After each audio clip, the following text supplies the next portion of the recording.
నమస్తే. Delhi liquor policy కేసుకు సంబంధించి చాలా కీలకమైనటువంటి పరిణామాలు చోటు చేసుకుంటున్నాయి. ఇప్పటికే ఎన్ఫోర్స్మెంట్ డైరెక్టరేట్ అధికారులు బీఆర్ఎస్ ఎమ్మెల్సీ కవితను అరెస్ట్ చేశారు. దానికి సంబంధించి ఆమె ఎలాంటి కీ రోల్ ప్లే చేశారు అనేది కోర్టుకు కూడా సమర్పించారు.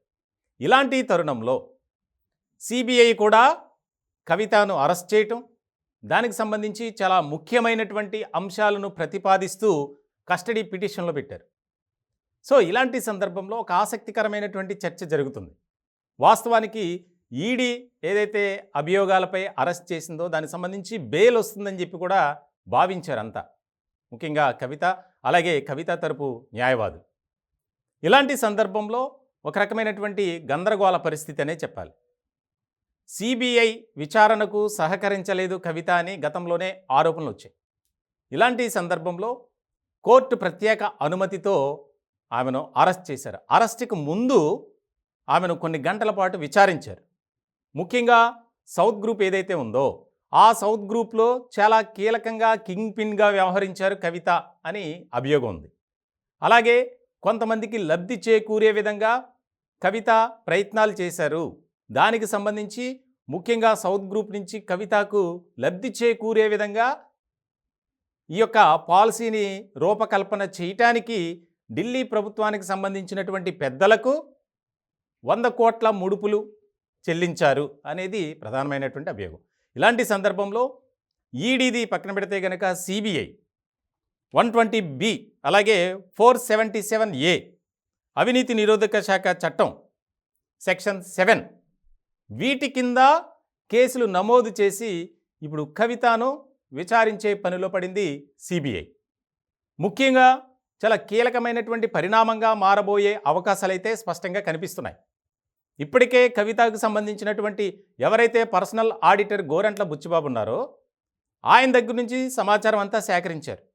ఆర్థిక లావాదేవీలకు సంబంధించి అలాగే కొన్ని ఆస్తులను సమకూర్చే విషయంలో కూడా. ఇటువంటి సందర్భంలో ఆమెకు అంత డబ్బు ఎక్కడి నుంచి వచ్చింది, లావాదేవీల విషయంలో ఎలా జరిగింది, ఎవరి ద్వారా వెళ్ళాయి అనేది కూడా నిఘా పెట్టింది. ఇటువంటి సందర్భంలో చాలా కీలకమైనటువంటి సమాచారాన్ని సేకరించింది సిబిఐ. దీనిలో భాగంగానే కవిత తరపు బంధువుల ఇళ్లల్లో కూడా ఇటీవల సోదాలు జరిగాయి. ముఖ్యంగా మాదాపూర్లో కానీ అలాగే బెంగళూరు, చెన్నై, ఢిల్లీ తదితర ప్రాంతాల్లో అక్కడ కూడా చాలా కీలకమైనటువంటి సమాచారాన్ని సేకరించింది సిబిఐ. ఇటువంటి సందర్భంలో గతంలో విచారణ సందర్భంగా కవిత ఎక్కడా కూడా మాకు సపోర్ట్ చేయలేదు అని చెప్పి దీనికి సంబంధించి చాలా ఇంట్రెస్టింగ్ వాదనలు కూడా జరిగాయి. ముందస్తు నోటీసులు ఇవ్వకుండా ఎలా అరెస్ట్ చేస్తారని చెప్పి కవిత తరపు న్యాయవాదులు ప్రశ్నించారు. దీనికి సంబంధించి కోర్టు కూడా ఒక రకమైనటువంటి వార్న్ చేసింది. మీరు అడగటానికి ఎవరు, మాకు ముందస్తుగానే కవిత అరెస్టు వ్యవహారానికి సంబంధించి సమాచారం ఇచ్చారు అని చెప్పి. ఇలాంటి సందర్భంలో మొత్తానికైతే కవిత ఆర్థిక లావాదేవీలు అలాగే ఆమె గతంలో జరిపినటువంటి ఏవైతే వ్యవహారం ఉందో దానికి సంబంధించి చాలా కీలకమైనటువంటి పరిణామంగా మారే అవకాశాలు కనిపిస్తున్నాయి. ఎందుకనంటే సిబిఐ ఇప్పటికే చాలామందిని విచారించింది, వారి దగ్గర నుంచి ఆధారాలను సేకరించింది, సాక్ష్యాలను కూడా కూడగట్టింది. ఇటువంటి సందర్భంలో ఈ యొక్క 3 రోజుల పాటు విచారణ సందర్భంగా ఏ రకమైనటువంటి పరిణామాలు చోటు చేసుకుంటాయి.